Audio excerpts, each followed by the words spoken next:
أنت الحبيب المصطفى أنت الأمين يا خير خلق الله خير المرسلين. الحمد لله رب العالمين، والصلاة والسلام على أشرف المرسلين وعلى آله وصحبه أجمعين.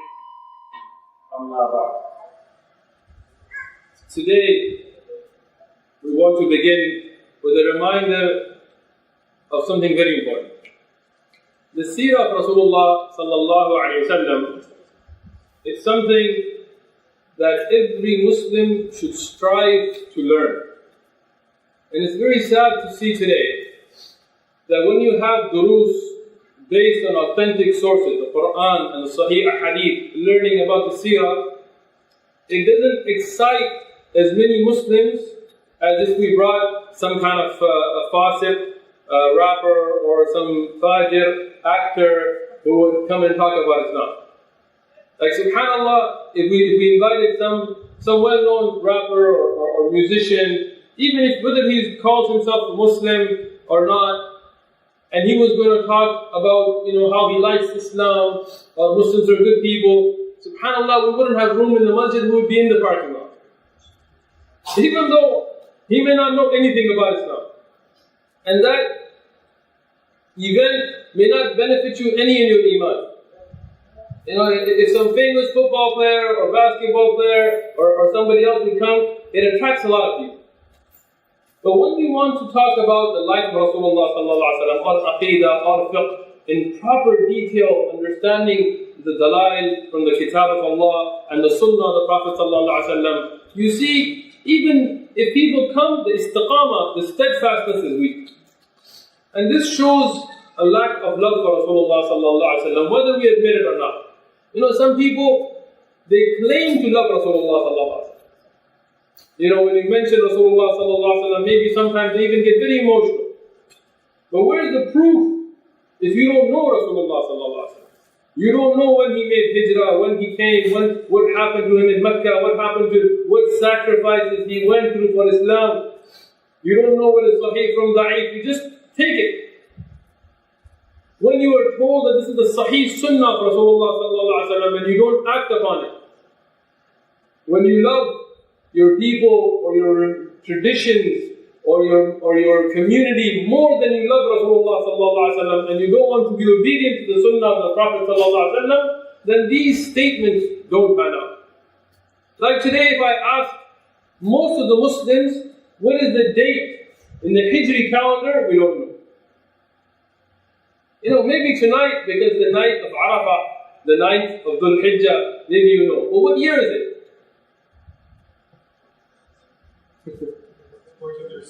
MashaAllah. If I asked you for the solar calendar, what year are we in? 2016? Everybody knows it, even if you're not saying it. But if I ask you the Hijri calendar, we're not sure. If I ask you January, February, March, April, May, June, July, like this, everybody knows it, right? What's the order of the Islamic calendar? Muharram, Safar, Rabi al-Awwal, Rabi al-Thani, طيب, Jumad al-Ula, Jumad al-Thani, طيب, al-Akhir, Rajab. MashaAllah, now we're picking up Sha'ban, Ramadan, Shawwal, Dhul Qa'dah, Dhul Hijjah. SubhanAllah, look how weak we are in this. Everybody's waiting for somebody else to say it so we can join in. And this is something very sad, that today when we sign our documents, when we put a date, and I'm starting with myself, I'm not pointing a finger at anybody else, I'm pointing at myself first.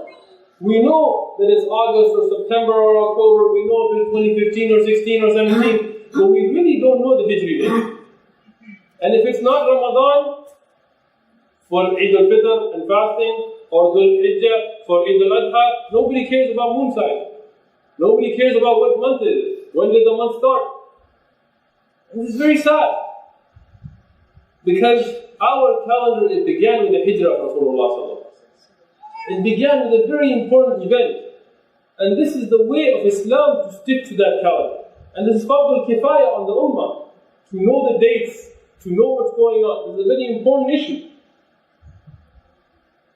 When we look at the Seerah of Rasulullah sallallahu alayhi wa sallam, we were looking at the time where Rasulullah sallallahu alayhi wa sallam, in the month of Muharram, he made the hijrah, and from that hijrah began the calendar, the Islamic calendar.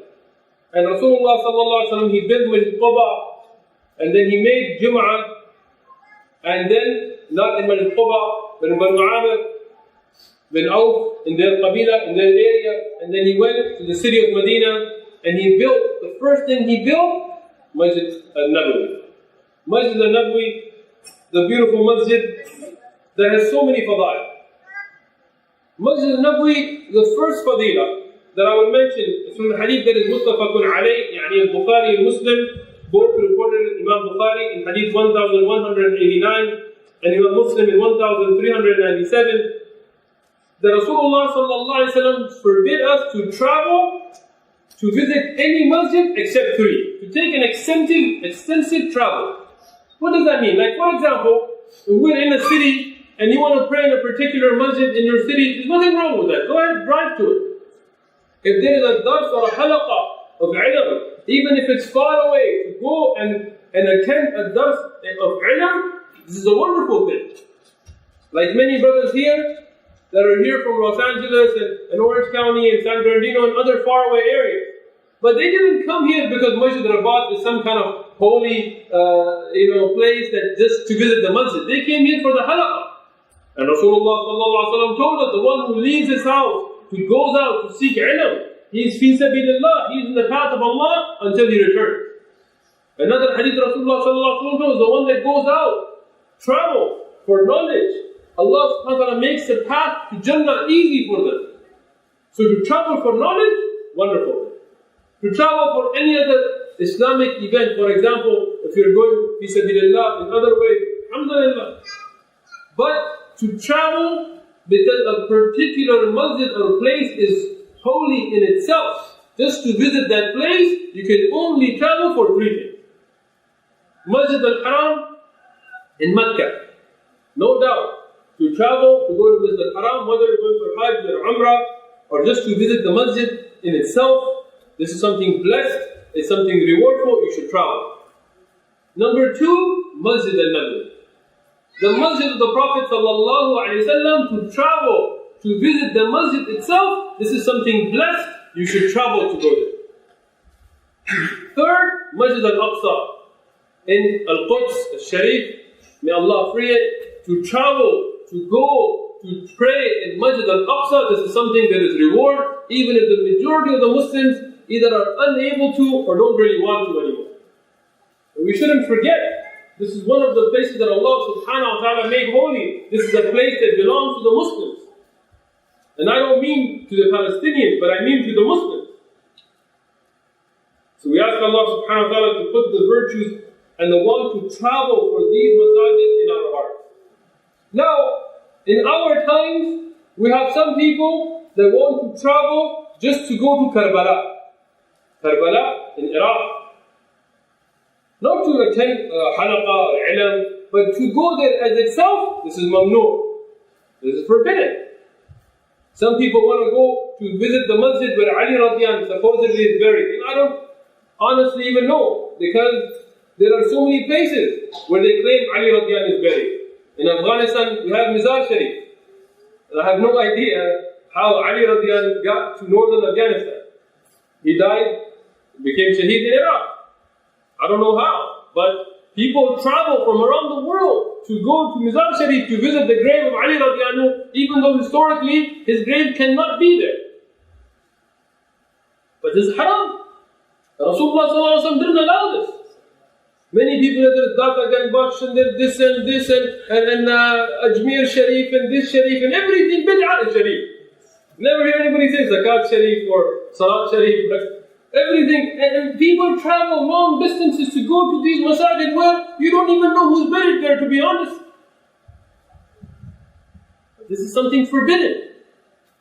And the places you should travel to go, Makkah, Medina, Quds, Masjid al-Haram, Masjid al-Nabawi, and Masjid al-Aqsa, people don't go. Many of these people of bid'ah, if you find them in these places and you ask them, have you gone for Umrah? Have you gone for Hajj? No. SubhanAllah, where you're supposed to go, you don't go. And where you're not supposed to travel to go, you want to go. And this is something that's opposite in our ummah today. We should know that Masjid al-Nabawi, this blessed place that Rasulullah sallallahu alaihi wasallam built with his own hands, this blessed place that Allah subhanahu wa ta'ala made holy for us, we should travel to go there. Now, should you travel to visit the grave of Rasulullah sallallahu alaihi wasallam or to pray in the masjid? Hukm is, you go to Medina to pray in the masjid. That's what you're going for. But when you are there, if you go to the grave and send salatu salam ala nabi, alhamdulillah, that's a wonderful thing. Nothing wrong with that. If you go to Baqi' and you make dua for the people there, not ask them for dua, but make dua for them, as the sunnah is, alhamdulillah, great. But the traveling is for Masjid al-Nabawi. And that's what we've been told in the sunnah. Masjid al-Nabawi is a masjid that Rasulullah sallallahu alayhi wa sallam, in the hadith that is muttafaqun alayh, again, these are all sahih hadith from Bukhari and Muslim. Rasulullah sallallahu alayhi wa sallam told us that one salah, one prayer in my masjid, yani masjidi, Masjid al-Nabawi, is better than 1,000 salawat in any other masjid except Masjid al-Haram. SubhanAllah, imagine. You know, we take these fadail very lightly. We don't really think about it. Try this. Go home and try to make 1,000 salawat. Properly. No, don't do that. Bang your head on the floor quickly like a chicken pecking. No. You won't be able to do it in a day or a week or a month, probably, to be honest with you. Nafal salawat, try it. Or even count your fara'id with it. Go for it. See how long it takes you to make 1,000 salawat. Really try it. And then think of this fadila, this virtue, that one salah, as Ibn Muflih, he says in al-Furu', that this is not just for fard salawat. According to the consensus of ulama, this includes nawafil. So imagine you're in a Masjid al-Nabawi, you make one fard salah, you get the reward of 1,000 fard salawat. You make a nafal salah, you get the reward of 1,000 nafal salawat. Why were you wasting your time when you were there? I'm talking to myself. Why was I talking to people and eating food and sleeping? I should have been making salawat. Now imagine Masjid al-Haram in Mecca. Those of you who go and get 5-star hotels and sleep 8 hours and eat in buffets and spend most of your time in your hotel and in the marketplaces buying gold. Imagine each salah from those salawat, 100,000 salawat. Your lifetime you can't make up those salawat. And those of us, may Allah accept us, who will go there, or who are there right now, maybe watching the video, take advantage of that time. Life is short. Life, it never stays the same. You may think it's forever, but it's not. So when you're there, strive in ibadah. Try to be there as much as you can. And when you're there, don't waste time. Make salawat, make adhkar, read Quran, read books, benefit yourself, sit in halaqat of ilm. Don't waste that time. Rasulullah sallallahu alayhi wa sallam, he told us many other fada'il about Masjid al-Nabawi. This is not the place to go deep in that, but because we are there in Seerah, I wanted to mention a few. But I also want to correct a few of the misconceptions. There is a hadith that is reported that Rasulullah sallallahu alayhi wa sallam supposedly said, whoever prays 40 prayers in my masjid, missing no prayer, it will be written for him to be saved from the fire of Jahannam and nifaq, yani hypocrisy. And based on this narration, many of the ulama, they say if you go for Hajj, you must go to Masjid al-Nabawi and you must make 40 salawat there. And brothers have made it like fard. They've made it a part of Hajj. This hadith is not sahih. This hadith is not sahih. In fact, many of the ulama, they rated it as munkar. Yani when it's weak and it's contradictory to authentic ahadith. This hadith is not sahih. If you go for Hajj and you don't visit Masjid Nabawi, your Hajj is complete. Now, I don't suggest that, because Masjid Nabawi is one of the masajid that you should travel to go, and there is reward. So if you're going to go all that way, please go to Quba, go to Masjid Nabawi, because Quba is in Medina. You're not going to travel to go for Masjid Quba. You're going to go for Masjid Nabawi. But when you're in Medina, you're already traveled, you're there. If you go to Quba and get the reward of an Umrah by making Salah there, go for it. Go to Masjid Nabawi as much as you can and pray as much as you can there. But don't make false claims. Don't add to the religion, because it's not mine and yours to add to. Praying in Masjid Nabawi has nothing to do with Hajj itself. Hajj has to do with going to Masjid al-Haram, going to Mina, going to Muzdalifah, going to Arafah. That's a part of Hajj. Jamarat and all that, that's Hajj. So when you're there, you can go to Masjid Nabawi, great. But saying that you must make 40 salawat in Masjid Nabawi, there is no hadith for this.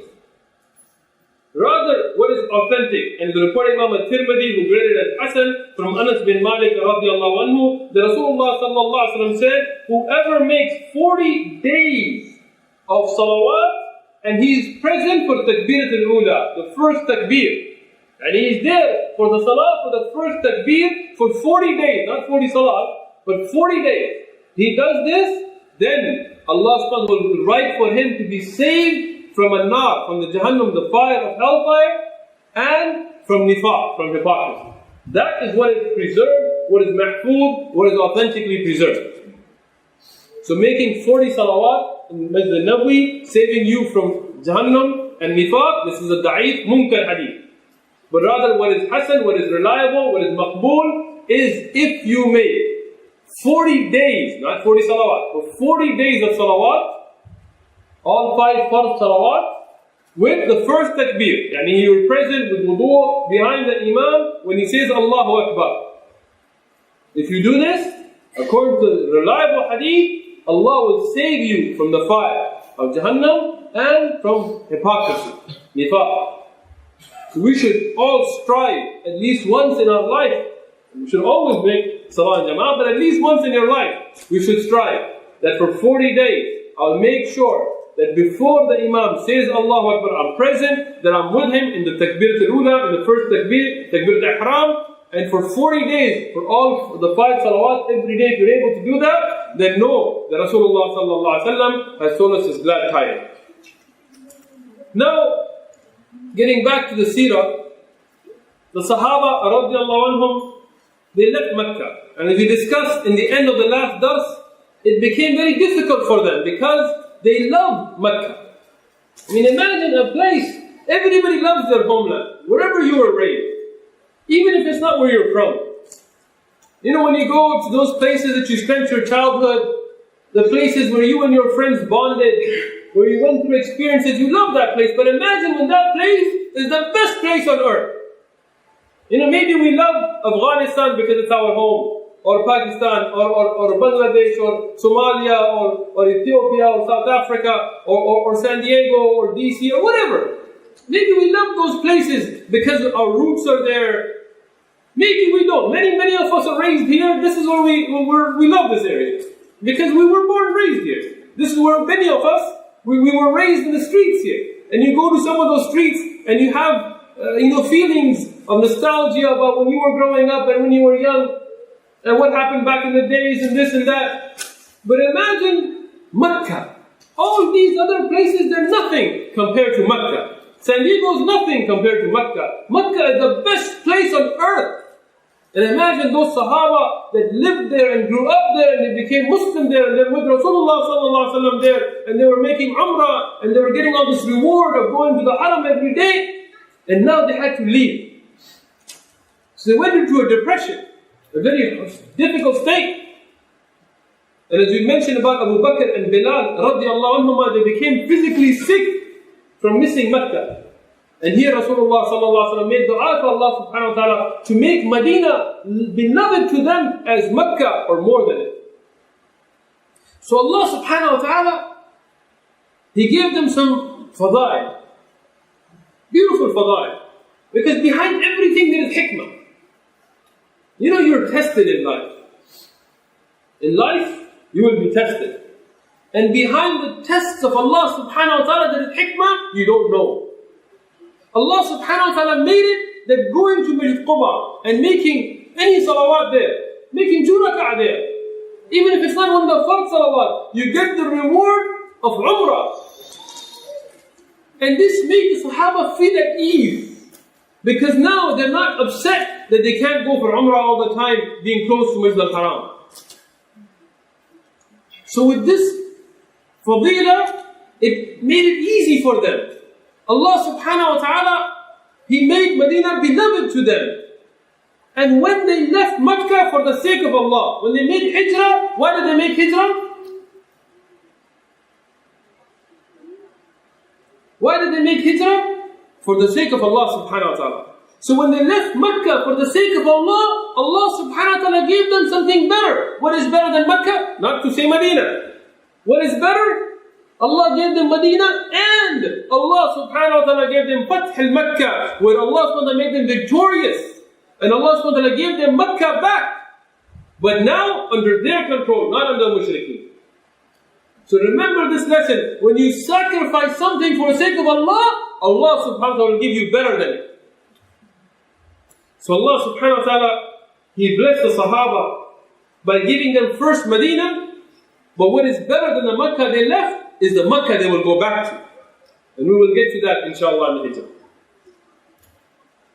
hijrah. Shaykh Allama Mubarak Puri, he says that the time in Medina can be split into 3 phases. And I will paraphrase from them. One, as I will call it, the phase of storming. A difficult phase. And this is the phase we are in. There will be all kinds of difficulty they will be dealing with, from the Munafiqun, from the Yahud, from the Quraysh, from the other Arab tribes, who are Mushrikun, who are still on Shirk. This is a very difficult stage. And this stage will last until the Treaty of Hudaybiyah. Then there is a stage that I will call performing. From Hudaybiyah up to Fath Makkah. Until Fath Makkah, this is the stage that Islam spread, and the Sahaba were able to use that time of peace to spread the da'wah.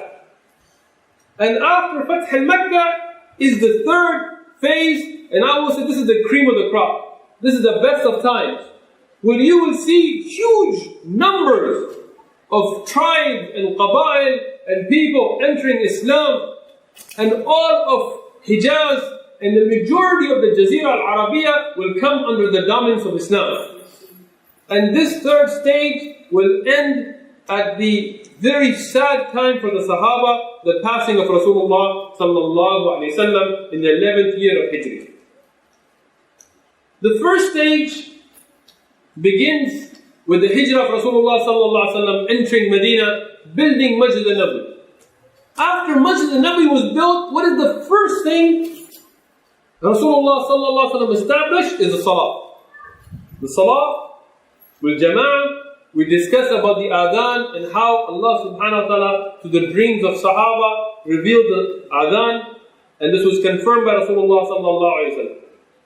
And then after this, the first amal after Salah that began in Masjid al-Nabi were halaqat of ilm. Were the halaqat, the gatherings of ilm, where ilm was taught, where Rasulullah sallallahu alaihi wasallam would teach the Sahaba, where the Sahaba would teach each other, where they would sit and revise the Quran, they would revise the ahadith of Rasulullah sallallahu alaihi wasallam, they would sit and talk about Iman, where they would sit and talk about the greatness of Allah, where they would talk about the Aqidah, where they would teach and learn from each other. And when you look at the ahadith of Sahaba, you know, when they sat down, they will say, you know what I learned from my Khalil, from my most beloved, he taught me 10 things. Another Sahabi will say, you know what I learned from my beloved, he taught me 3 things, he gave me this nasiha. This was the gatherings of the Sahaba radiallahu anhu. Not like us. Today we sit down, did you watch the game? Oh man, did you see that dude, that kafir, fasik, fajr, throw a ball? Whoa. He hit this ball. Oh, big deal. This is what we talk about. You know what happened here? You know what this guy did? You know this new movie that came out? You know this new fasik, fajr, kafir actor? You know, subhanAllah. We don't sit and think, did you hear about this new book? Did you hear about this hadith?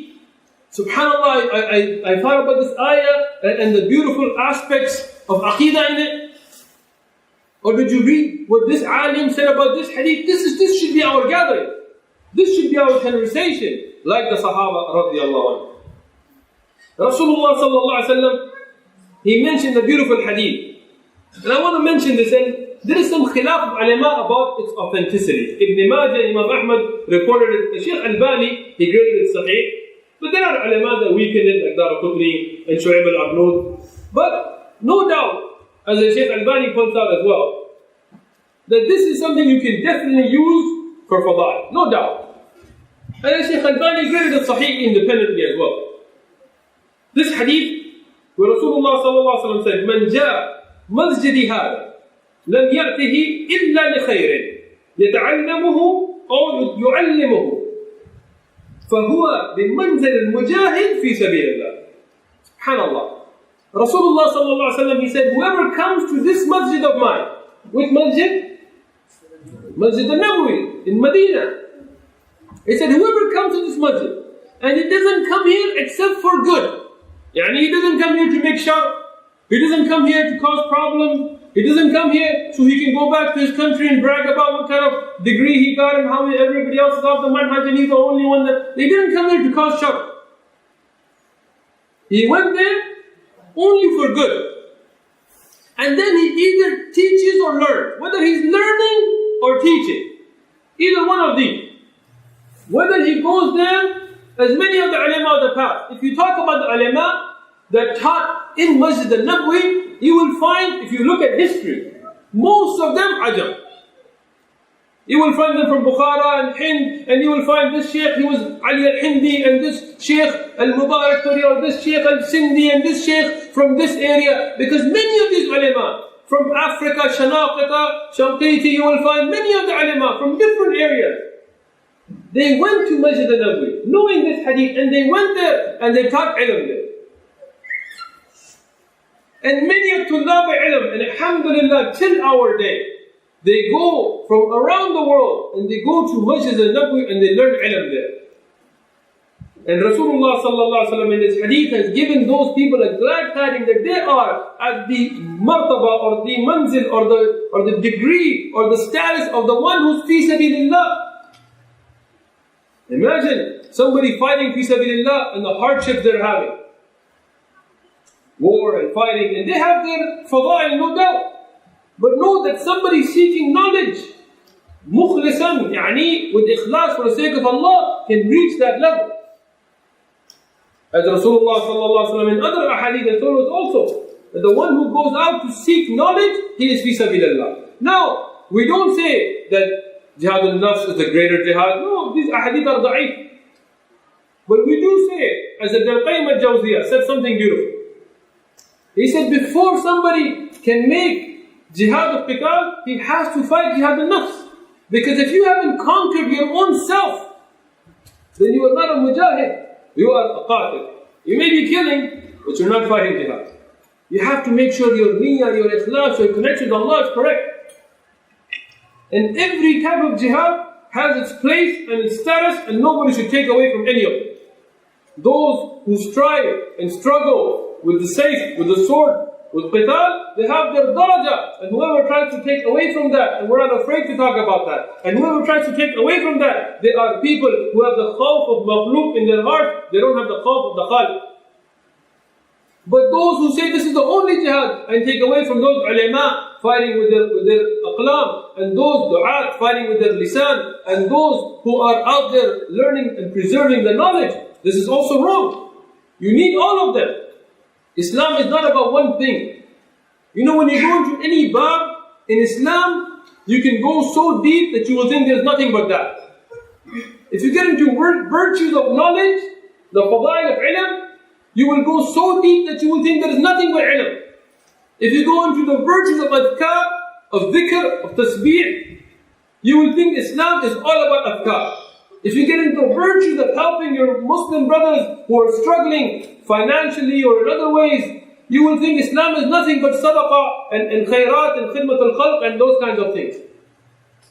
But in reality, Islam is all of that. We can't be Jama'at al-This, Jama'at al-Tabligh, Jama'at al-Hajj, Jama'at al-Dawah. No. A Muslim has to be everything. That is it. All of Islam is mine. Somebody may excel in something and be weak in something else, of course. Somebody may be good in memorizing, there will be our Hufad and our Qur'an. Somebody may be good in research, there will be our Muhaqqiqeen and the ulama of Takhrij and Fuqaha. Somebody may not be good in these things, like some of the Sahaba. They weren't good in it, but they're good. Fi sabilillah, fi qital, they will be our Mujahideen. Somebody else, they may not be good in this. They're physically not able, but they are able to benefit them in other ways. Benefit the Ummah in other ways. Yeah, they will be good in that. But we have to believe that all of that is mine.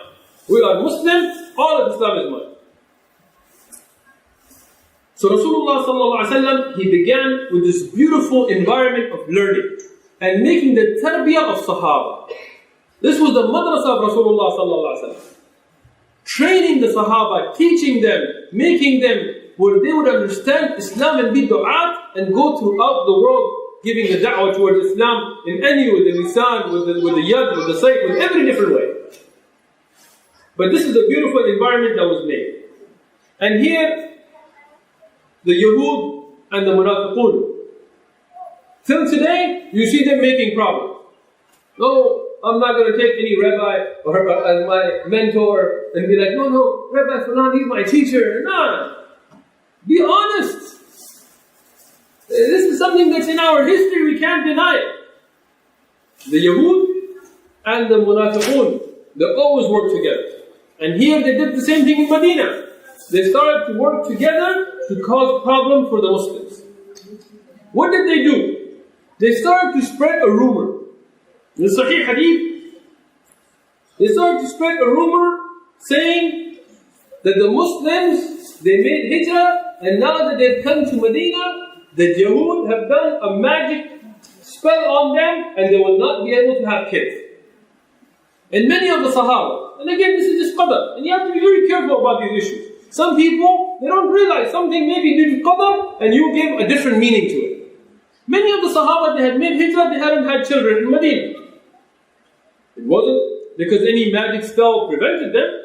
And remember, there is magic, there are jinn, but those who make their adhkar, those who have their connection with Allah, those who have the yaqeen and aqidah that is straight, nothing can harm them. Any magic that's done, it can be broken with the Quran, it can be broken with adhkar. Any evil eye, any hasad, any of that, don't become so afraid of it. Don't deny it, don't go to that extreme, but don't become paranoid either, where you can't thank Allah because you're afraid you'll get the ayn. You say, MashaAllah, this brother did good, quiet, you'll get the ayn. Allah. Alhamdulillah, this happened. No, quiet, you'll get it. Make your adhkar, make your dua, ask Allah, have a firm aqidah, have firm yaqeen on Allah. That's it. Khalas. You know, subhanAllah, today you get a headache. Somebody did magic on me. No, they didn't. You just have a headache. Go drink some water. Maybe make some dua. Ask Allah. You'll be okay. So here the Yahud and the Munafiqun, they spread these rumors. Because wherever they could find, they would take a shot. And this starts to affect people because everybody wants to have children. They want to have a happy life. So it would start to affect people. But what happened is one of the people that made hijrah is Asma bint Abi Bakr radiallahu anha. Asma bint Abi Bakr, she's an amazing sahabiya, the wife of Az-Zubayr. Az-Zubayr, the great sahabi, one of the 10 given the glad tidings of Jannah in the famous hadith, the brave warrior. And this sahabiya, Asma bint Abi Bakr, he did so much service for the ummah. Amazing sahabiya. You will see even earlier in the duroos we talked about her. And how brave she was, how much sacrifice she made for the sake of Islam. She was hamila, she was expecting a child. So many of the people, they said you shouldn't travel, you shouldn't make hijrah, because she was very late in her pregnancy. And we're not talking about taking a business class flight or a nice Emirates, where you're sitting in their first serving. This is hijrah, where you're in danger and you're running and the Quraysh are after you and there's no water and it's a desert and you're on camels and on foot. Even a person who's well physically fit, has a hard time. Ali radiallahu anhu, he came, his legs were bleeding.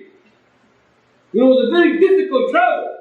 But Asma bint Abi Bakr radiallahu anha, knowing that the Yahud and the Munafiqun were spreading these rumors, she took this travel.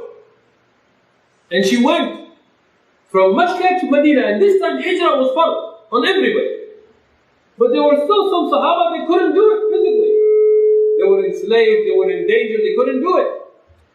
But Asma radiallahu anha, she went, and she came to Medina, and she was very late in her pregnancy, so she gave birth to Abdullah ibn Zubayr radiallahu anhu, the famous Sahabi, the great Sahabi, the wonderful example for the Muslim. Ibn Zubayr radiallahu anhu, she gave birth, and he was the first child born to the Muhajirin after Hijrah. Those that made Hijrah from Mecca to Medina, he was the first child born, and he showed the world with his birth that these rumors were false. These Yahud and these Munafiqun, they were liars. And there was nothing. And when he was born, the Muslims were very happy because it showed the world that there was no such thing. And they made takbir, they said Allahu Akbar. And they became very happy. And Rasulullah sallallahu alayhi wasallam was informed, and he became very happy, and he asked for Abdullah ibn Zubayr to be brought to him as soon as he was born. And what he did is called a-tahneek. A-tahneek is when you take something sweet and you put it in the child of the mouth, in the mouth of the child. And Rasulullah sallallahu alaihi wasallam, he took a little bit of dates, a date tamar, he took a little bit and he chewed on it, and he put his mubarak saliva. The saliva of Rasulullah sallallahu alaihi wasallam is something blessed, as we talked about in these durus already. And he put that in his mouth, in the mouth of this child. So the first thing that entered the belly of Abdullah ibn Zubayr was the mubarak saliva of Rasulullah sallallahu alaihi wasallam. And that is why he's such a salih, such a pious person. Imagine that's the first thing that enters your body. How will your body mix with the naan? Never. He got this blessing of having a tahneek done by Rasulullah sallallahu alaihi wasallam. Now, should we still do that or not? There is khilaf of ulama. Some of the ulama, they said this was khas for Rasulullah sallallahu alaihi wasallam. Because the mubarak saliva of Rasulullah sallallahu alaihi wasallam, it was blessed. So this was especially for Rasulullah sallallahu alaihi wasallam to take that date and chew it and put it. And then we don't see any ahadith of Sahaba doing this afterwards, themselves. But other ulama, they said that this is something still established. And if a father of the child or a pious person does it, there is no harm in it, following the example of Rasulullah sallallahu alaihi wasallam. Both of the ulama here have their dalail and aqwal, and any opinion you take here, we don't see a problem. The next thing, we find many narrations that Abu Bakr radiallahu anhu, he made adhan in the year of Abdullah ibn Zubayr.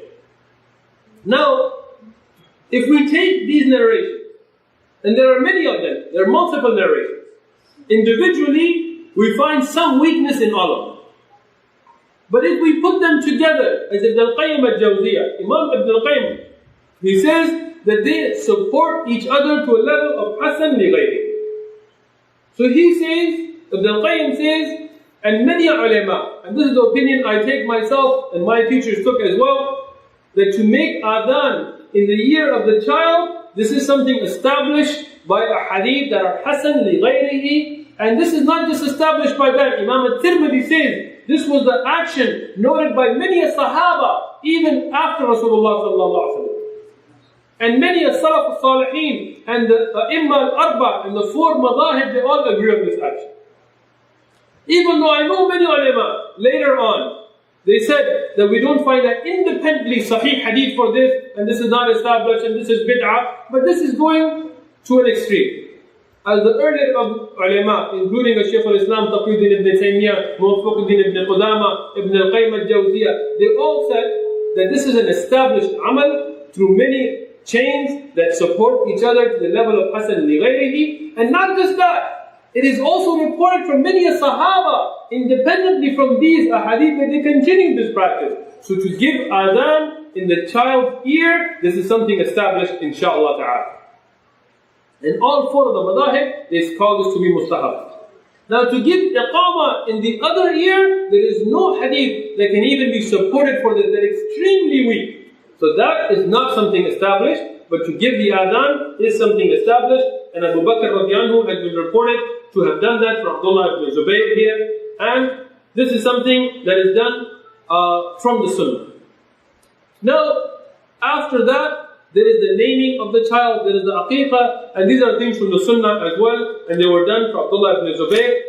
From the Ansar, the first child that was born to the Muhajirin was Abdullah ibn Zubayr. And from the Ansar was Nu'man bin Bashir, the famous and wonderful Sahabi, and Rasulullah sallallahu alaihi wasallam went to him as well. And this is another blessed Sahabi, Nu'man bin Bashir radiyallahu anhu.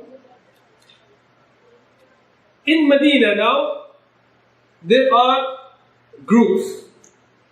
And as many of the ulama, when they discuss the events in Medina, they point out to the groups that had developed. There was one group of the believers, the Muslims. And they were with Rasulullah sallallahu alaihi wasallam, and they were from the Muhajirin and the Ansar, and they were together as one body. And then there was the Mushrikeen, who were still Mushrikeen, but they had a love for Rasulullah sallallahu alaihi wasallam. They had a respect for the Muslims. Because the Prophet sallallahu alaihi wasallam, when he came to Medina, he brought peace to Medina. He brought peace to Medina. Medina was in a long-standing civil war. And that civil war came to an end with the coming of Rasulullah sallallahu alaihi wasallam. So many mushrikeen, even though they continued to be mushrikeen, they respected the Prophet ﷺ, and they were honest in their dealings with the Prophet ﷺ. And many of them, you will see, later on they become Muslim.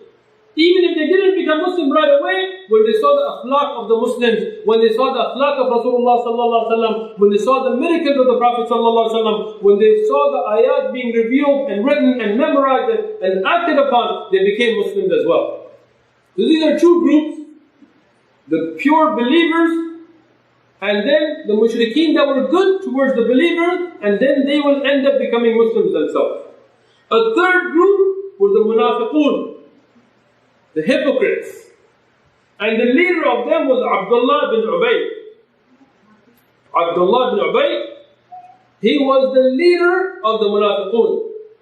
Those who claimed to be Muslims because they couldn't stand up against the wave of Islam. But in their hearts, they were not Muslims. It's a very dangerous thing. Till today, we have a lot of them. And as the Prophet ﷺ has told us, they will be in the worst level of Jahannam. Those that in their hearts, they are kuffar. Now, nifaq has darajat, has levels. Somebody may have sifat, qualities of nifaq, but they're not a munafiq. They are mentioned in ahadith. When they speak, they lie. When they're entrusted, they betray their trust. When they make a promise, they betray their promise. These are the sifat of a munafiq. If you find any of these in yourself, work on it. Get rid of it before it grows. When you speak, tell the truth. When you make a promise, fulfill your promise. When you're given a trust, don't betray your trust, fulfill your trust. Because the pure munafiq, the one in his heart, he has kufr. Even if outside he says he's a Muslim. And many in the Muslim world today, their name will be Muhammad and Abdullah and this. But when you sit with them, in their little gatherings, they will make fun of the Quran. They'll make fun of the Sunnah. They'll make fun of hijab and niqab. And they'll make fun of the beards and brothers not making isbal. They will make fun of these things in their secret gatherings, because in their heart, they're kufr. They have kufr. They don't like the sunnah. When they see Muslims growing, when they see Muslims getting strong, they don't like it. Even if they call themselves by Muslim names, because they're not even brave enough to stand up on their kufr. So Abdullah bin Ubay, he was from them, and there was a group of them. They said, we're Muslims, but in their heart they were kuffar. A fourth group were the mushrikeen who hated Islam. They were mushrikeen and they hated Islam, even though they saw the beautiful akhlaq of the Prophet ﷺ, because the hidayah, the guidance in the hands of Allah subhanahu wa ta'ala. Many times, and those of you that are du'at, that give da'wah, you know this. Many times you give da'wah and you will make it clear as day to them. They will want something from you, you will give them that proof, but they still won't become Muslim. Because hidayah is from Allah. And these mushrikeen, they hated Islam and they continue to hate Islam and they finished, alhamdulillah, in the later times. And then there were the Yahud. Why were the Yahud even in Medina? The Yahud, in their books, they knew the place for the final prophet was Hijaz. And they knew about Medina and how the Khilafah will stand from Medina. And they knew the last prophet will be there. So they made hijrah. They left Sham, the fertile, beautiful lands of Sham. They left and came to the harsh deserts of Arabia. And they came to Medina. And throughout the history books you will find that they used to tell the Arab. They used to make fun of the Arab. They used to look down on the Arab. The Yahud, they're not Arab ethnically. They're the Hebrew people. So they used to make fun of the Arab, that you guys are ignorant, you guys are idol worshippers, the last prophet will be amongst us, and we will destroy you, and we will be victorious upon you, and we will rule this land. They will make fun of the Arab. But when Rasulullah's prophethood became evident to them, and they saw that Allah subhanahu wa ta'ala, since the time of Ishaq alayhi salam, and Ismail alayhi salam, from that time the prophethood had been in Bani Israel. From Yaqub alayhi salam, and Yusuf alayhi salam, and Musa alayhi salam, and Dawood alayhi salam, and Ismail alayhi salam, and Ismail alayhi salam. But here Allah subhanahu wa ta'ala now chose the last prophet to be from the progeny of Ismail alayhi salam, from the Arab. Here the Yahud, they became upset about it. Because nationalism, ta'assub, partisanship, this type of racism that you find in the Jewish faith. It's a fact. What can I do? When you say that we are the chosen people and everybody else are Gentiles and everybody else are like cattle and sheep and they're nothing, and then we are the only race that can go to heaven. SubhanAllah, how much more racist can you get? We talk about anti-Semitism, they're anti-everything. No. When they saw the last prophet is not from them, they decided not to follow. Even when they saw all the signs, even when they knew. And we discussed the hadith last time about this. But not all of them. We don't say anybody in all is bad, right? There's good and bad everywhere. Alhamdulillah, there are many good people amongst the Yahud, and when they saw the Prophet of Rasulullah, they became believers, they became Muslims, they became great Sahaba, and from that time till now, many wonderful people of Jewish or Hebrew heritage have become Muslims and been great Muslims. And we hope that this will be a da'wah for them till today to accept the true religion of Islam and the true Prophet that is there in their books, and accept the truth and become Muslims. So from those people was the greatest scholar of the Yahud. The Yahud in Medina, they had one man, and you can find this even in the books of Orientalists, people who are against Islam, that the greatest scholar amongst the Yahud was a man named Abdullah ibn Salam. Abdullah ibn Salam was the greatest and most knowledgeable of the scholars of Yahud. And when he heard about Rasulullah sallallahu alaihi wasallam, he himself narrates the hadith, the Sahih hadith. He said, I was on a tree, and when I heard about this man, Rasulullah sallallahu alaihi wasallam, and I had known the signs, and when I saw him entering Medina fulfilling the last of the signs I was expecting, I became so happy that I yelled and I screamed and I came down. And my sister told me, may you be destroyed, what's wrong with you? You're getting so happy that you wouldn't have been this happy if Musa ﷺ came himself. The Yahud, they love Musa ﷺ, supposedly, even if they don't follow it. So she said, even if Musa ﷺ came, you wouldn't have become this happy. Why are you so happy? You may be destroyed. She became upset. He told her, oh my sister, this is the man we've been waiting for. This is the man that's mentioned in our books, that our scholars have been telling us for generations. This is a man, we have to be happy, we have to rejoice and go and find out for sure. His sister became interested as well. So he went to Rasulullah sallallahu alaihi wasallam. And he wasn't ignorant, he was knowledgeable. And he had a lot of knowledge. And he saw the many signs that were supposed to come true. All of them were in the Prophet ﷺ, but he still had 3 questions. He said, I have 3 questions. He came to Rasulullah ﷺ. The first question he asked is, what is the major first sign of the Day of Judgment? From the major signs. What is the first sign? And the Prophet ﷺ told him, it is the big fire, huge fire, that will gather the people from the east and the west.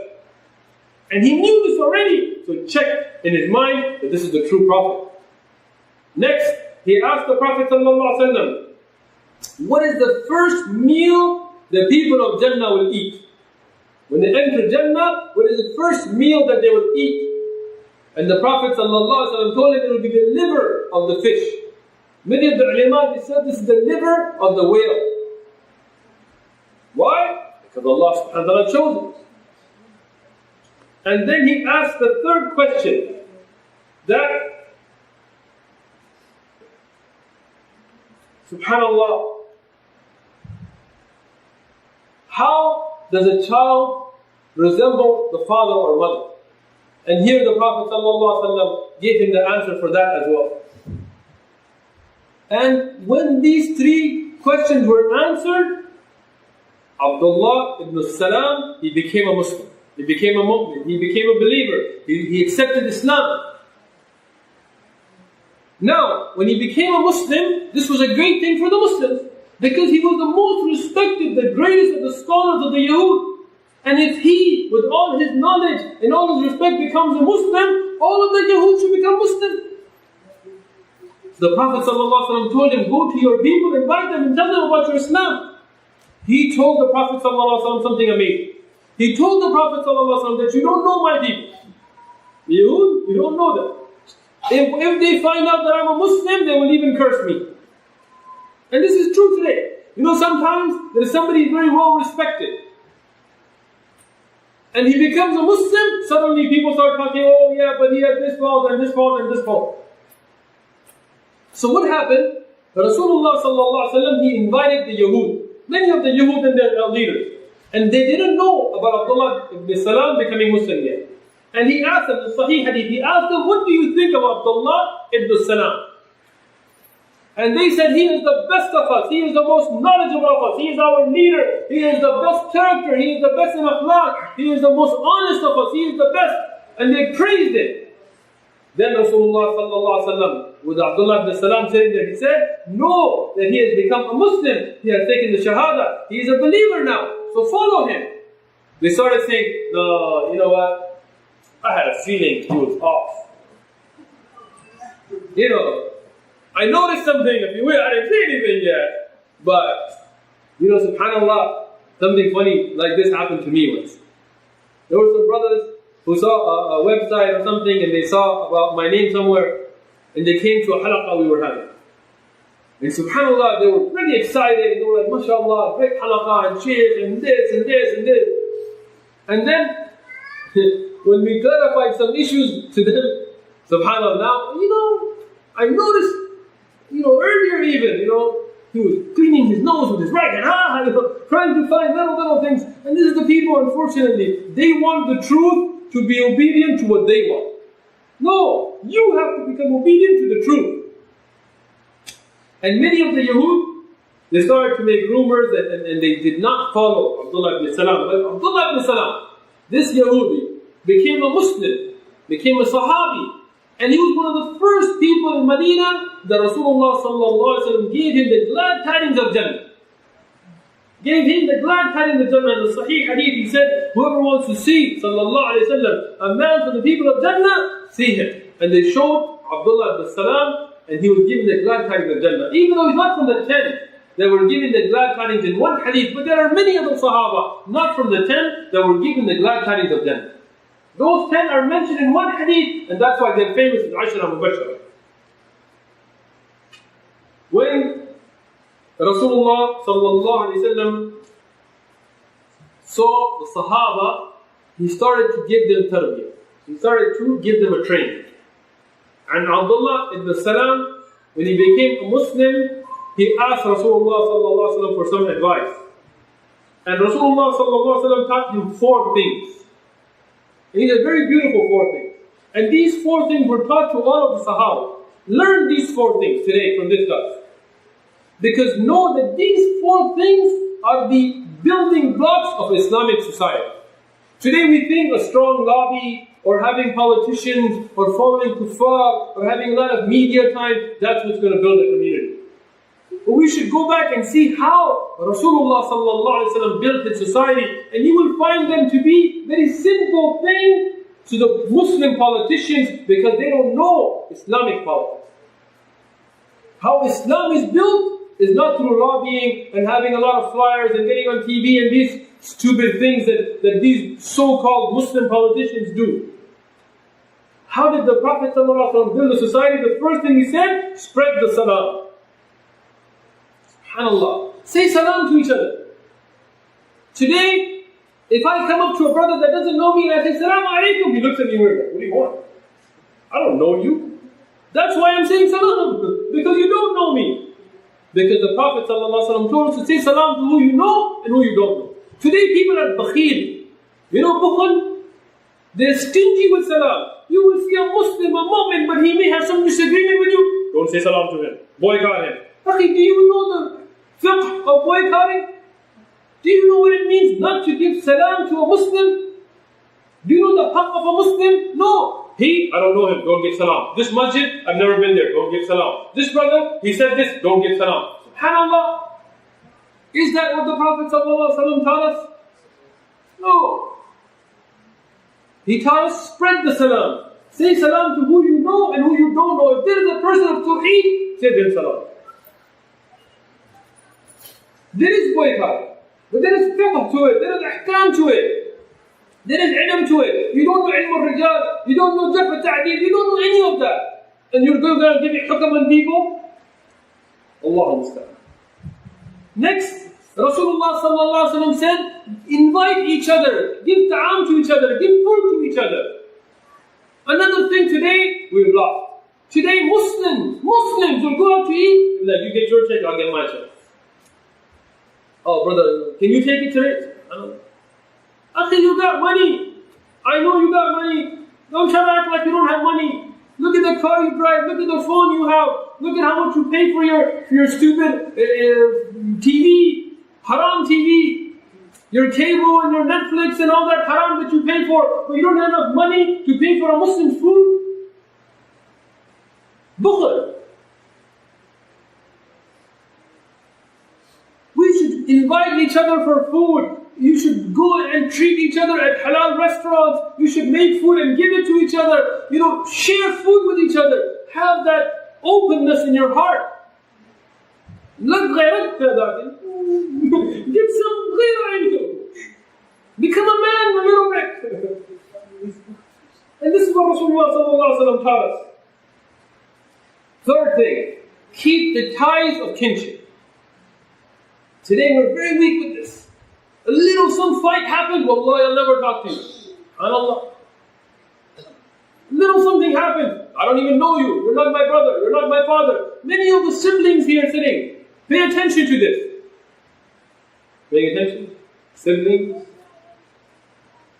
You know, many times your brother, your sister may get on your nerves, maybe, but trust me, Allah chose them for you.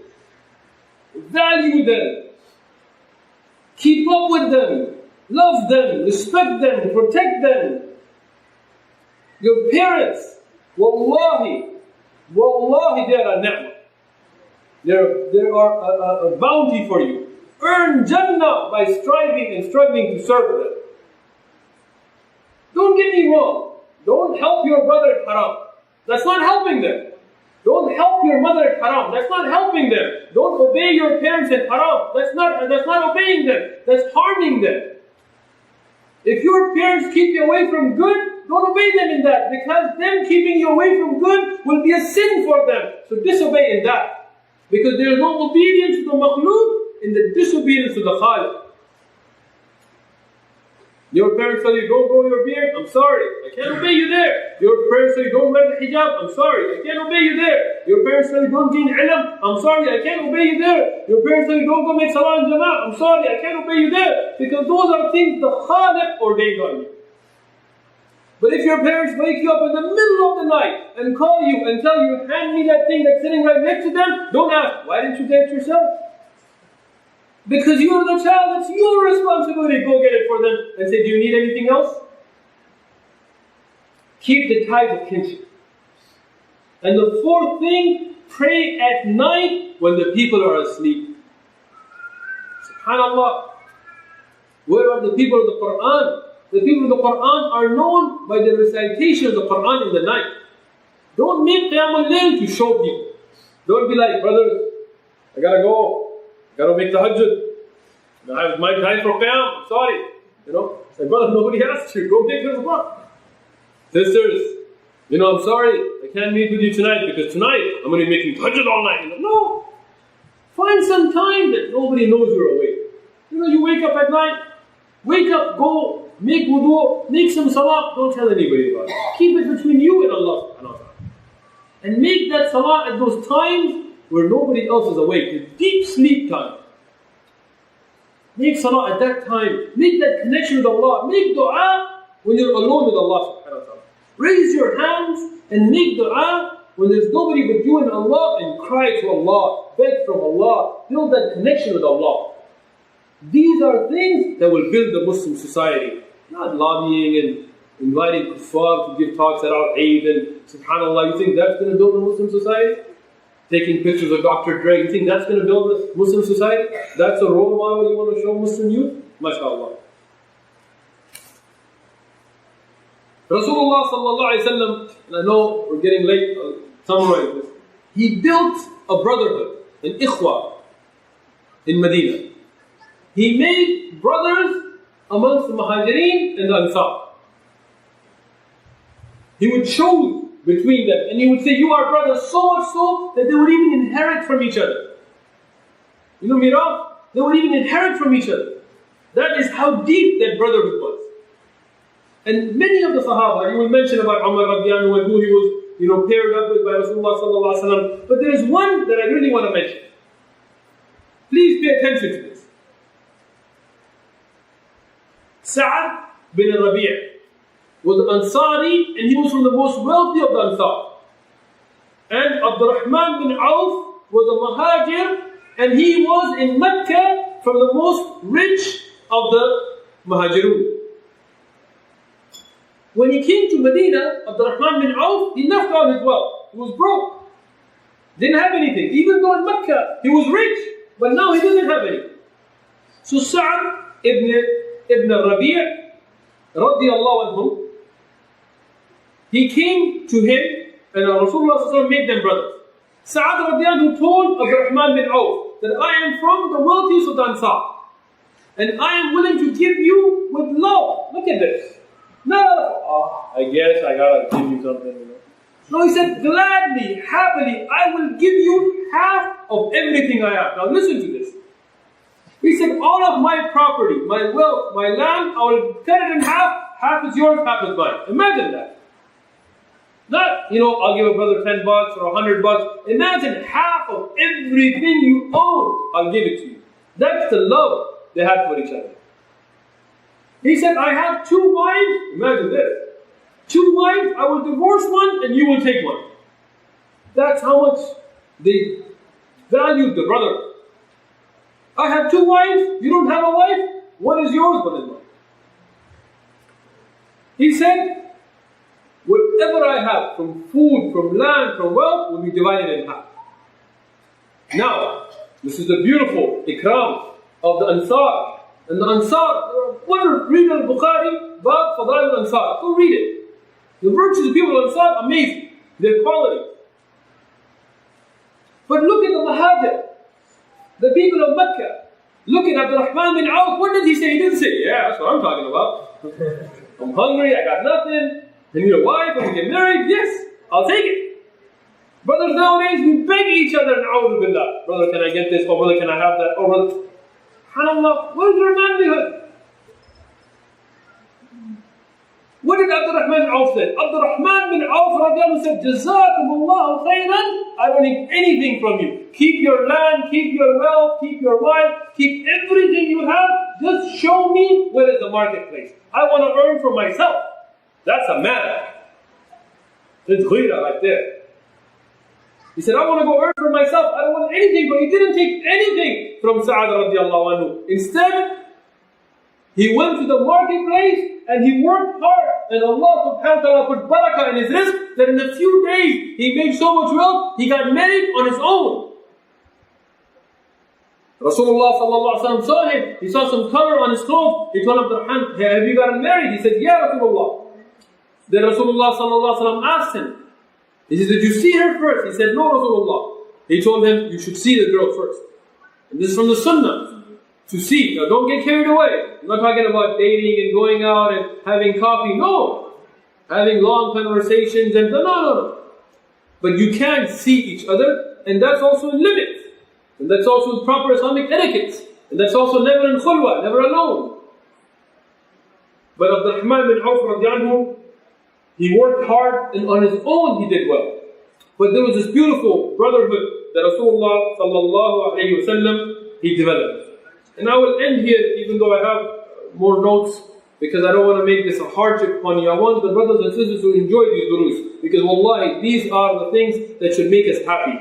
These are the dalail and the life of Rasulullah sallallahu alaihi wasallam that should make our heart happy. And if we sit in halaqat of ilm and we're bored and we're happy watching movies, then know that there is something in our heart that's not right. May Allah subhanahu wa ta'ala cure us all. May Allah give us istiqamah in the durus to continue and learn. And inshallah we'll continue next Saturday. I know there is Eid coming up, but next Saturday we will still have dars, inshallah ta'ala, because the days of Ayyam al-Tashriq, the days of Eid will be over, and your partying and your celebrating and eating will be done. So inshallah, we expect all of you to come for the dars and invite others, inshallah. Jazakumullahu khairan.